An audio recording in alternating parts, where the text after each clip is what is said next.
عن ابن عباس رضي الله عنهما عبد الله بن عباس وی قال رسول الله صلى الله عليه وسلم رسول سم دا خبره کړی من لزم الاستغفار چا چې په ځان باندې استغفار لازم کو او په مخه دغه ذکر کو فایدو ته ورکړي جعل الله له من كل ضيق مخرجا الله بول له هرې تنګسیانه د وتو لار پیدا کړي. ډېرو ورونو ته مسلې او مسایل شته د هغې د وتو یو لار دا ده چې تاسو استغفرالله ډېر وایئ. موږ خو په دې پسې منډې وځو ده کمپنۍ او ټیکهدار او په دې پسې کې چې د منډې وځو طریقه موږ ته وښایي. یو طریقه دا ده د بېروزګارۍ او د غریبۍ او د قرضو د ختمولو او د مسلو هغې دا ده چې ته استغفار ډېر وایه. ومن کل هم فرجا او د هر مصیبت نه د وتو لار به الله پیدا کړي. د هرې تنګسیانه د وتو لار د هر مصیبت نه د وتو لار ورزقه من حیث لا یحتسب او د هغه ځای نه به الله رزق ورکړي چې ته په ګمان کې هم نه راشي.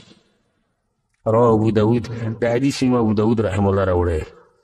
په استغفار کې ډېرې زیاتې فایدې دي. په دې حدیث کې سم درې راغلي دي. درې سوه یو څو په تعدیل کې د نورې شمارم. څلورمه فایده دا شوه چې دا د الله سبحانه وتعالی بندګي ده. یوازې دا فایده کافي ده.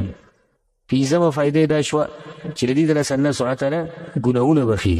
فقلت استغفروا ربکم انه کان غفارا. څومره غټه فایده ده. یوازې د ګناهونه ختمېده غټه فایده نه. بله فایده پکې دا ده د دې د لاسه بارانونه راوري. الله په قرآن کې څه وایي یرسل السماء علیکم مدرارا. الله به د بارانونو په تاسو راووري. په شیبو شیبو بارانونه به تاسو راووري. بله فایده پکې دا ده که ته وایې چې زما زامن او بچي ډېر شي او مال ډېر شي نو استغفار به ډېر کړي. الله څه وایي ویمددکم باموال وبنین. چې کله تاسو استغفار کوئ الله به در مالونه او زامن دا به ډېر درکوي. الله سبحانه وتعالی به باغونه درکوي په دنیا کې او په آخرت کې. ويجعل لكم جنات ويجعل لكم انهارا. الله به جنتونه درکړي. دا جنتونه په دنیا کې هم شته او په آخرت کې هم شته. دنیا کې دا باغونه دي په دې ځمکه کې به الله برکت واچوي او په آخرت کې به هم دا جنتونه درکوي. الله سبحانه وتعالی د استغفار د لاسه طاقت د انسان په بدن کې پیدا کوي او مسلمانانو ته په مجموعي طور سره هم طاقت ورکوي. یو سړی کمزوری دی بیمار دی استغفار دی ډېر وایي د بیماري به ختمه شي بدن ته به طاقت میلاو شي. دا خبر هم په قرآن کې شته ویزدکم قوة الی قوتکم. الله به طاقت ډېر کړي سره د هغه طاقت چې کوم تاسو سره دی نو بدن کې به طاقت ډېر شي په امت کې به طاقت ډېر شي. دا د استغفار څو اوچتې فایدې. یو فایده د استغفار دا ده چې د عذاب نه به مې بچي. لکه صد مخکې ما آیت ووایي وما کان الله معذبهم وهم یستغفرون چې څو پورې موږ بخښنه غواړو د الله او استغفار وایو موږ به د عذابونو نه بچ شو. ښه بله فایده په استغفار کې دا نه ده چې الله رحمت راوریږي په هغه انسان باندې. لولا تستغفرون الله لعلکم ترحمون. غټه فایده په استغفار کې دا هم ده چې دې کې د رسول الله صلی الله علیه وسلم تابعداري ده. لکه څنګه مخکې د حدیثونو کې موږ سره تېر شو چې رسول الله صلی الله علیه وسلم په یو مجلس کې 100 پېرې استغفار ویل. دغه شان په استغفار کې غټه فایده دا هم ده چې د غیبت او د چغلخورۍ او د کنځلو او د هر څه نه بچ. کوم سړی چې استغفار ډېر وایي استغفرالله واتوب الیه استغفرالله او نور چې کومه طریقې دي هغه استعمالي استغفار ویلو لپاره نو دې د غیبت او د کنځلو نه او د بدو ردو نه او د چغلخورۍ نه د دې نه الله بچ ساتي. د یو څو فایدې ما تاسو ته په تعدیل کې ذکر کړي څومره عظیم عبادت دی. د هغې نه بعد حدیث دی وعن ابن مسعود رضی الله عنه عبد الله بن مسعود روایت قال رسول الله صلی الله علیه وسلم رسول صلی الله علیه وسلم دا خبره کړې او دې ته غوږ کېږدئ من قال استغفر الله الذي لا اله الا هو الحي القيوم واتوب الیه. چا چې دا ذکر ووایي د ملک صاحب مخکې ذکر کوم چې د استغفار په صیغو کې یو صیغه ده یو طریقه ده بیا درته استغفر الله الذي لا اله الا هو الحي القيوم. من قال استغفر الله الذي لا اله الا هو الحي القيوم واتوب اليه. دا هم د استغفار یو طریقه ده.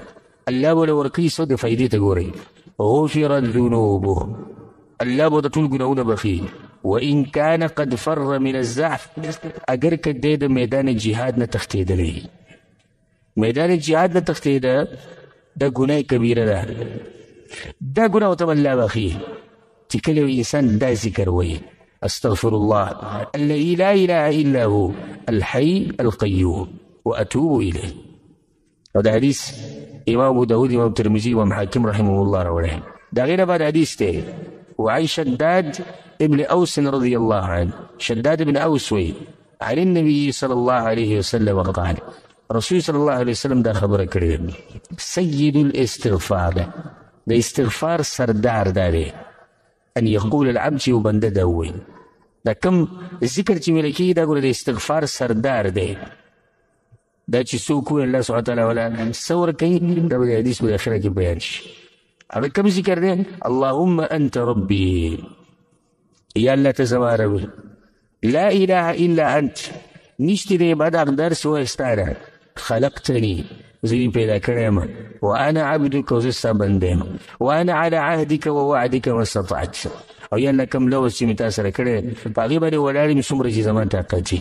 اعوذ بک من شر ما صنعت، کوم کارونه چې ما کړي دي د هغې د شر نه پناه نیسم په تا پورې. ابوء لک بنعمتک علی، یا الله کوم نعمتونه چې تا ماله راکړي د هغې اقرار کوم چې ستا بېشماره نعمتونه دي په ما باندې.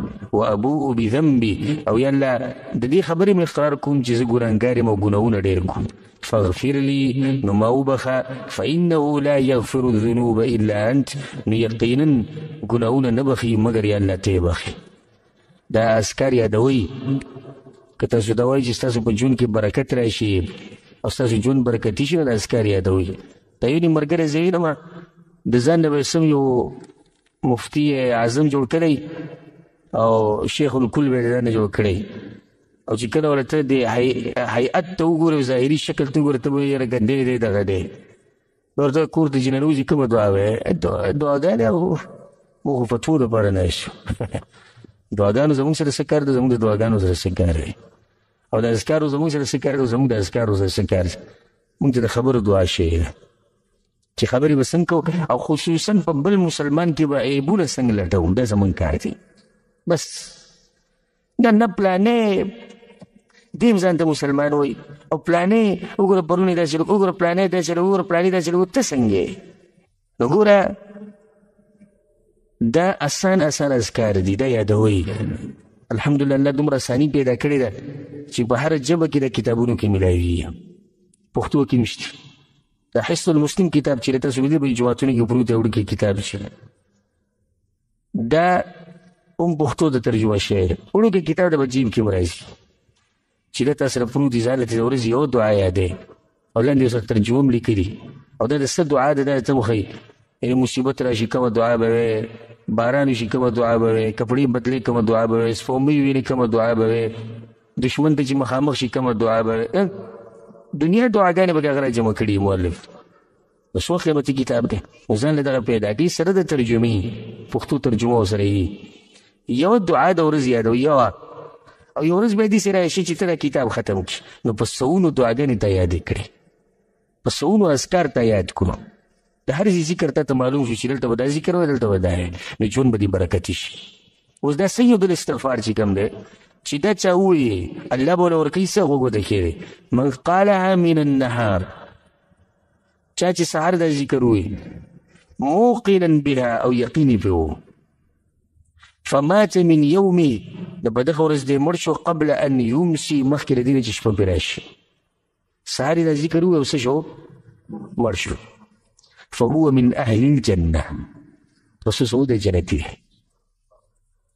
ټیم په ډېر لګي که نه، تو که ذکر لګي نیمه ګنټه خو به له وباسئ د ورځې، یو څو سکنډه، یو څو سکنډه. ځم چې یو ملګری بیا دا ذکر ووایي چې چاته صحیح یادي، ته ووایه وایه زي شمارة أنت ربي لا إله إلا أنت خلقتني وأنا عبدك وأنا على عهدك ووعدك ما استطعت وأعوذ بك من شر ما صنعت أبوء لك بنعمتك علي وأبوء لك بذنبي فاغفر لي فإنه لا يغفر الذنوب إلا أنت.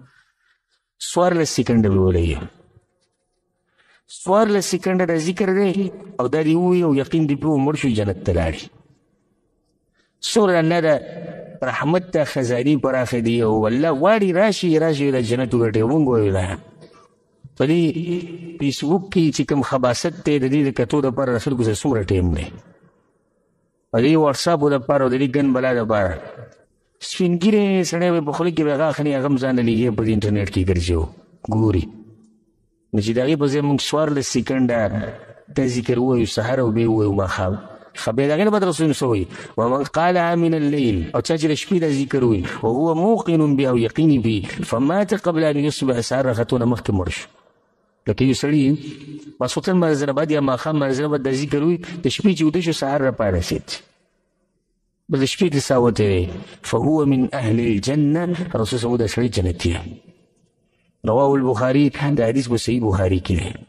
څومره عظیم عبادت دی، څومره اوچته عبادت دی چې الله سبحانه وتعالی به جنت ورکوي.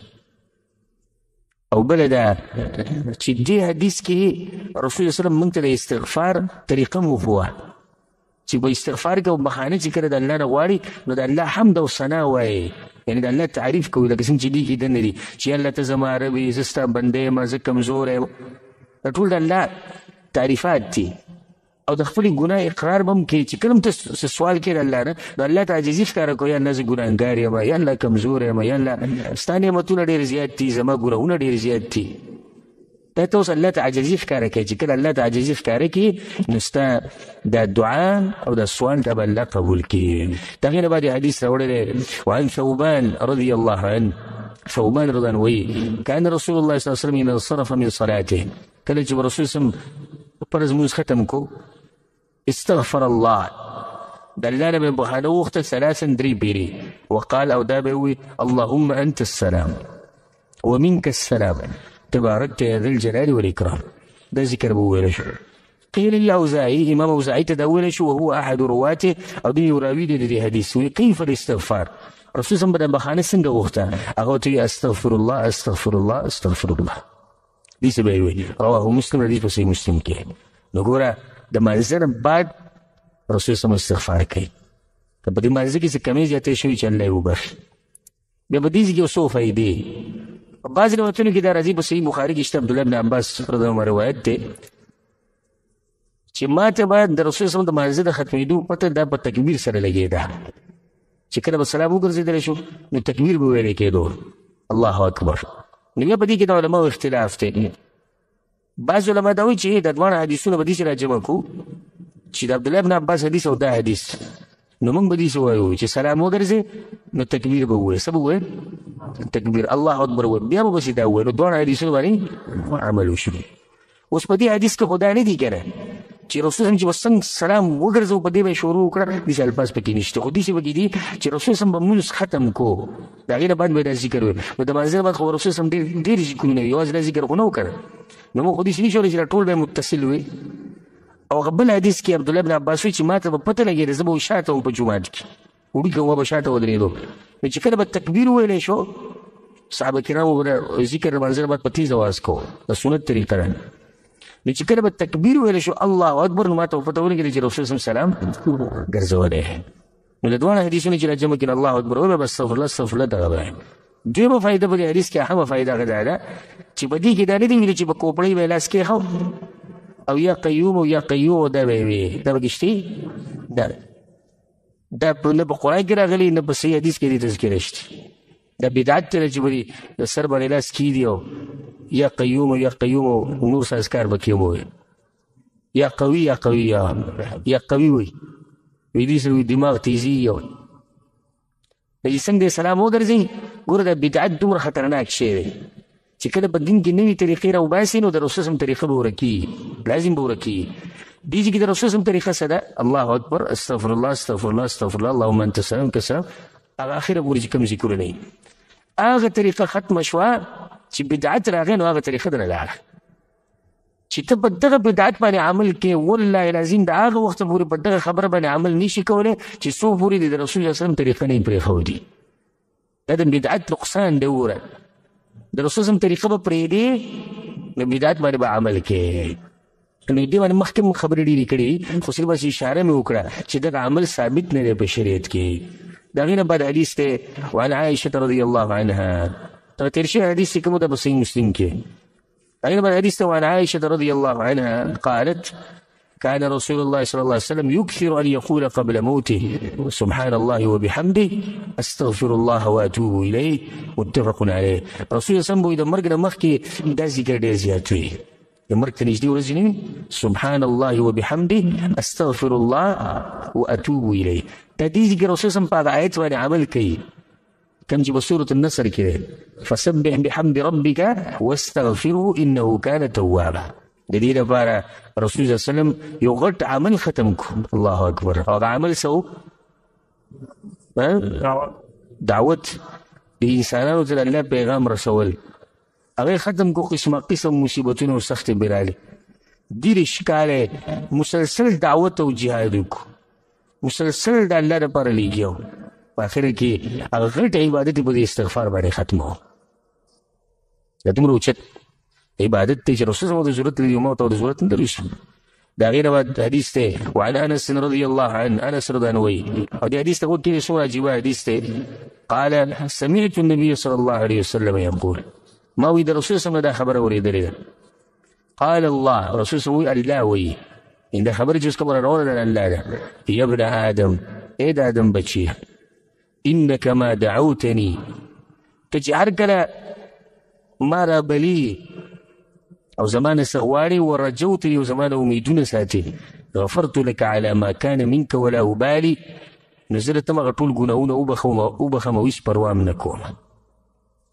زلت یا غطول قناونا وبخم خو په دې شرط چې تا الله ته رجوع وکړې او د الله د امیدونه ساتي او هغه شروط پکې د توبې موجود دي. الله به د ټول ګناهونه وبخي او الله وایي زما په هېڅ پروا هم نه. یا ابن آدم دې خبرې ته غوږ کېږدئ د استغفار فائدې ته غوږ کېږدئ. یا ابن آدم ای د آدم بچیه لو بلغت ذنوبک عنان السما که ته دومره ګناهونه وکړې چې ستا دا ګناهونه د ځمکې نه اسمانه پورې ورسي دا به څومره ګناهونه وي چې د ځمکې او د اسمان په منځ کې چې کومه فاصله ده به ډکه شي. که ستا ای د آدم بچیه الله وایي ای د آدم بچیه که ستا دا ګناهونه اسمان ته ورسي ثم استغفرتني او بیا دې زما نه بخانه وغوښته غفرت لك ولا ابالي هغه ټول ګناهونه به ته وبخم او زما په هېڅ پروا نشته. اسمانه پورې چې کوم ګناهونه هغه به د الله وبخي. او چې ته کله استغفار وکړي او الله سبحانه وتعالی ته رجوع وکړي بیا واوره یا ابن آدم ای د آدم بچیه انک لو اتیتني بقراب الارض خطایا ای د آدم بچیه که ته په ما پسې په داسې حال کې راشي د قیامت په ورځ چې د ډکه ځمکه ګناهونه په ما پسې راوړې ډکه ځمکه دا ځمکه دې څومره ده که نه دا ټوله ستا د ګناهونو ډکه شوي ثم لقیتني لا تشرک بي شیئا او په داسې حال کې ما سره ملاو شي چې ما سره شرک نه یې کړی. دا به ډېره عامه خبره ځکه موږ دې موضوع له ډېر زور ورکوو که تاسو خیر چې شرک دا به قطعا نه کوې ځکه چې دا نور ګناهونه کیدای شي الله دې ته وبخي او که سزا راته میلاو مو شي خو د سزا نه بعد بیا جنت ته راځي خو چې شرک دې کړی نو هېڅ ته نه بخښلی کېږي. دا سړی د الله سره میلاو شو او ډکه ځمکه ګناهونه د الله مخې نه ویوړو خو دومره ده چې شرک یې چېرته نه دی کړی دې ګناهونو کې شرک نشته. الله ورته څه وایي لاتیتک بقرابها مغفره نو زه به دله د هغې په اندازه باندې بخانه درکړم. دا ځمکه ډکه ځمکه ګناهونه ته ویسي خو شرک پکې نشتي الله به د هغې په اندازه باندې بخانه درکړي او دا ګناهونه به ته وبخي. خو دا په دې شرط چې ته استغفار وایې او ته توبه وباسې او ته رجوع وکړې الله ته. رواه ترمذي د حدیث امام ترمذي رحمه الله راوړی. سفیان رحمه الله یو ځل راغی په جعفر ابن محمد ابن علي ابن الحسین پسې ورته ویې دي جعفر ته یې ویې چې د هغه وخته پورې نه پاسم چې څوک پورې تا ماته څه نصیحت نه یې کړی. نصیحت به کې بیا وپاسم نیکان خلک یو بل ته نصیحتونه ډېر کوي. نو هغه ورته ویې چې زه به درته یو نصیحت وکړم ویې سفیانه که چېرته الله دله نعمت درکړي او ته دا غواړې چې نعمت باقي پاتې شي چېرته ختم نه شي نو شکر ډېر وباسه. ځکه چې الله په قرآن کې څه وایي لئن شکرتم لازیدنکم که تاسو شکر وباسئ الله زه به دا نعمتونه ښه ډېر کړم. بیا ورته وایي سفیانه دا خو چې کله رزق د باندې ډېر شي شکر که ته دا وایي چې رزق پاتې شي نو دغه طریقه ده. وایي که چېرته رزق دې کمزوری شي نو بیا استغفار ډېر کوه. ځکه چې الله په قرآن کې وایي استغفروا ربکم انه کان غفارا یرسل السماء علیکم مدرارا، الله به د بارانونه راووروي او د باغونه به درکړي. شیخ الاسلام ابن تیمیه رحمه الله پسې یو کس راغی، سبحان الله دې سوال ته غوږ کېږدی، ورته یې ویلي تسبیح ډېره فایده ورکوي که استغفار ډېره فایده ورکوي؟ تسبیح څه ته وایي؟ د الله پاکي بیانولو ته وایي. یعنی سوال داسې شو چې یو سړی استغفار کوي د الله نه بخښنه غواړي، دی غوره دی که نه یو سړی تسبیحات ډېر وایي د الله پاکیانې ډېرې بیاني دی غوره دی؟ هسې به ډېر جوور سوال دی او علماو له الله پوهه ورکړي، قرآن او حدیث باندې پوهه خلک اول دې جواب ورکولی شي. اول ډېر عجیبه جواب ورکوي، ورته ویل کله چې کپړه پاکه نو خلک پرې خوشبو لګوي، کپړه چې پاکه څه به لګوي؟ خوشبو. چې کپړه سخی نو بیا صابون ته ضرورت دی. مطلب دا شو که ګناهونه دي نه نو بیا د الله پاکیانې بیانوو، که ګناهونه دي نو اول ځان وي زه په صابون بیانوم. صابون څه شی دی؟ استغفار دی. بیا د هغې نه بعد څه کوه؟ بیا تسبیحات وایه. که کپړه دې پاکه وي، که جامې دې پاکې نو بیا پرې خوشبو لګوه. خو چې اوس ستا په کپړو باندې قسم قسم ګندګۍ لګېدلي دي او تکې تورې کپړې دي او د خولو بینتیزي او نور بینوتیزي او په هغې نه پاسه تلې یې څه به لګوې؟ خوشبو به لګوې. د خوشبو څه فایده درکوي؟ نه درکوي. نو اول دا کپړه پاکه که دا ګناهونه چې کوم په تا باندې دي ته څخه شوی نو استغفار ډېر وکړه چې دا ګناهونه درنه ووینځلی شي. چې دا ګناهونه کله پاک شو بیا د الله تسبیحات بیانوه. څومره عجیبه خبره یې کړې. لقمان حکیم خپل زوی ته نصیحتونه کړي. یو نصیحت ورته کړی یا بني عود لسانک، خپله ژبه عادت کړه په دې باندې اللهم اغفر لي، الله ما وبخښي. وایي ځکه چې څه پته لګي په کوم ټیم کې الله ستا دا خبره قبولوي. اوس یو سړی سهار نه د شپې پورې دا ژبه په استغفرالله عادت کړې ده، یو وخت خو به داسې راشي چې الله به دا خبره قبوله کړي. رابه شي که رابه شي؟ رابه شي یو وخت. خو چې اوس زما او ستا په شاني په ټوله ورځ کې پته نشته چې د یو پېر دوه دېشې هسې د خولې نه وځي استغفرالله او دغه ټیم کې الله ونه بخښو، خبره ختمه شو. خو چې یو سړي دا خپل عادت جوړ کړی دی په مخه استغفرالله او استغفار کوي، یو وخت به الله وبخښي که نه چې الله وبخښو ختمه شو خبره. امام قتاده رحمه الله وایي ان هذا القرآن يدلکم على دائکم و دوائکم. وایي دې قرآن کې الله تاسو ته ستاسو بیماري هم ښوولې ده او ستاسو علاج هم تاسو ته ښوولی یم. بیماري په کوم الله ښوولې ده، علاج یې مو ښوولی دی. نو هر چې ستاسو بیماري ده هغه ستاسو د ګناهونه دي، دا زمونږ بیماري ده. الله یې مونږ ته علاج هم ښوولی ده. واما دواؤکم فالاستغفار. بیماري شتي ګناهونه، علاج یې څه دی؟ استغفار. ځکه امام حسن بصري رحمه الله څه وایي؟ وایي اکثروا من الاستغفار في بيوتکم. استغفار ډېر وایي په خپلو کورونو کې، وعلى موائدکم او په خپلو دسترخوانونو باندې هم وایي، وفي طرقاتکم په خپلو لارو کې هم وایي، لارو کوڅو کې چې روان یې، وفي اسواقکم په خپلو بازارونو کې هم استغفار وایي، وفي مجالسکم په خپلو بیټکونو کې هم وایي. فانکم لا تدرون. تاسو ته دا پته نه شي چې په کوم ټیم کې مغفرت نازلېږي. تاسو چې په هر ځای کې وایي په یو ټیم کې مغفرت نازل شي. اخرنی حدیث زموږ سره په دې درس کې وعن ابن عمر رضی الله عنهما، عبد الله بن عمر رضي الله عنه روايته ودام دي يجيب رواية أن النبي صلى الله عليه وسلم قال، الرسول صلى الله عليه وسلم دا خبره کړې زنانو ته خبره کوله، یا معشر النساء، اے د زنانو ټولګیه، تصدقنا صدقې ډېرې ورکوئ تاسو، واکثرنا من الاستغفار او استغفار ډېر وایئ، بخانه د الله نه ډېره غواړئ. ولې؟ فإني رأيتكن أكثر أهل النار. ځکه چې ما په جهنم کې د ټول نه زیات چې لیدلي هغه زنانې دي. زنانه به والعیاذ بالله جهنم ته ډېرې ځي. یوه ښځه پاڅېده، یا رسول الله ما لنا اکثر اهل النار، څه چلی موږ له چې موږ به جهنم ته ډېرې ځو. رسول الله صلی الله علیه وسلم تکثرن اللعن، خیري او لعنتونه او طعنونه تاسو ډېر کوئ. وتکفرن العشیر، خاون که د سړي ډېر ښه وکړي هغه نه منئ تاسو. اولنۍ فایده په دې حدیث کې دا ده چې سړی ښځو ته نصیحت کولی شي چې د فتنې د جوړېدو یره پکې نه وي. نو سړی زنانو ته نصیحت کولی شي، هېڅ خبره نه. دا بعض کسان چې بې ځایه ځان ګرمۍ را ګرمۍ او پالتو خبرې په دې مسله خبر هم نه وي. لکه چېرته بالفرض یو ځای کې زنانه ناستې دي، یو سړی هغو ته نصیحت کوي او فتنه ته نه جوړېږي نو په دې کې څه حرج نشته. رسول صلی الله نصیحتونه کړي. بله فایده په دې کې دغه شوه چې زنانه به اکثرې زنانه والعیاذ بالله به جهنم ته شي. په دې حدیث کې دوه وجې ذکر شوي. بعضې روایتونو کې داسې راځي چې دوی تباه شوې د سرو زرو سره او د کپړو سره د محبت د لاسه. سبحان الله، زنانه د دوی شوي سره څومره محبت کوي د کپړو سره او د سرو سره په دې کې اسراف هم کوي. دې حدیث کې چې کوم اسباب ذکر شوي دي، اولنی دی چې دوی خیرې ډېرې کوي او لعن تعن ډېر کوي. خو دا که خیري صحیح لیده غواړي راشي زموږ د ښځو خیرې وینه د پښتنو چې ته پته ولري.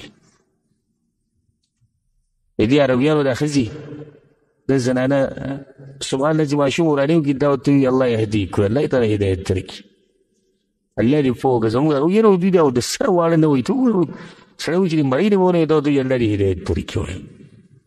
نو د مړۍ نه به ته ونیسي نو بیا څه یا به بیمار شي. یو فایده کېدای شي دا وشي چې څه شي بیمار شي، یا به د دې ماشوم ستا سره داسې دشمني شي د مرګه پورې چې کوم ځای کې دي یې زړه به یې درته توري. درېیمه فایده به درته دا میلاو شي د سټ تاوالو کې چې دی به دومره کلک کړي چې سبا لکه په چاړه مو ویرېږي دننه. او داسې شوې ده همدغه شان ده. زموږ غالبا واړه دي چې پلار یو چت کې ځمکې دی راواچوي څه اثر پکې بیا هغه شی ځکه چې هغه ته بله طریقه نه ده معلومه، دغه طریقه ورته معلومه وایي چې راونیسه ووایه او دا بل ولم صفتو کې یاره ماشاءالله وي دی به منې چې له فلسطین یې پته کړی نه فلسطین نه وي واړه ډېر وایي چې کوم را مخامخ شي غرب ته وباسي. د داسې ښه صفت نه دی صحیح ده.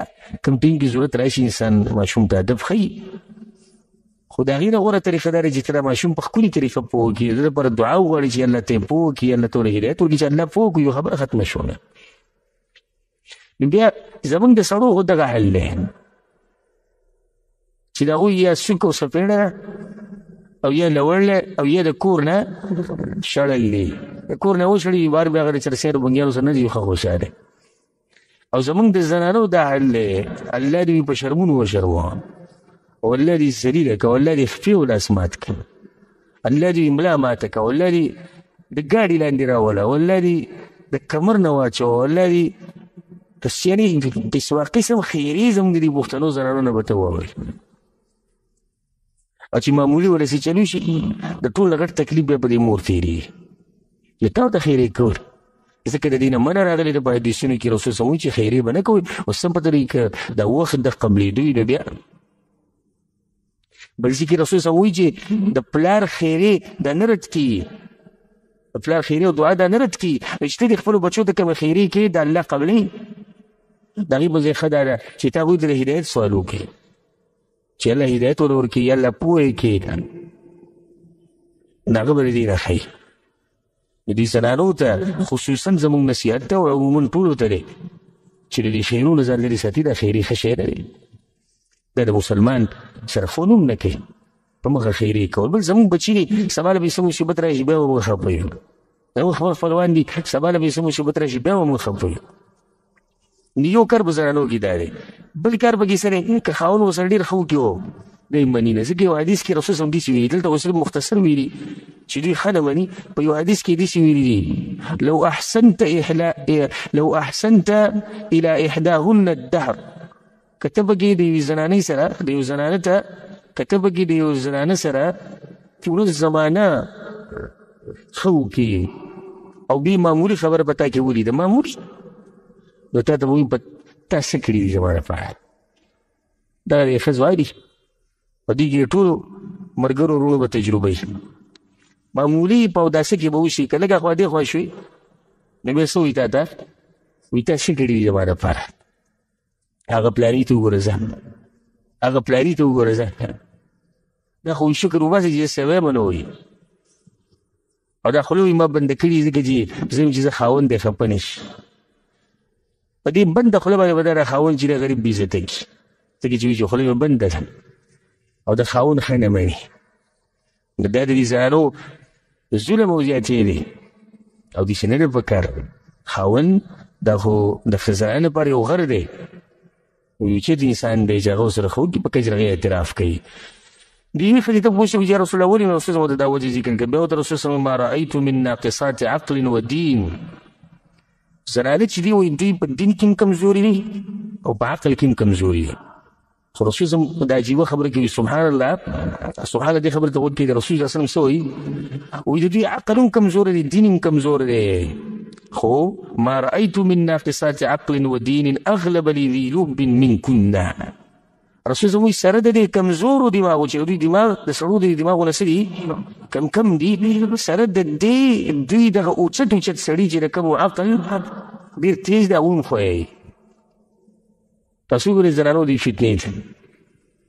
زنانه یو غټ سړی به ښه لکه څومره تعلیمونه به یې کړي او په سمو غټو ادارو کې به، خو چې دې زنانه ته مخامخ شي او دا ورته یو دوه درې داسې خبرې تاو راتاو کړي، نو دغه پوهه انسان کېدای شي مزایل هم جوړ کړی او کېدای شي چې غټ ډاکټر او کېدای شي غټ ساینسدان، خو د دې زنانه په خبرو کې به دی راشي نو څه به شي؟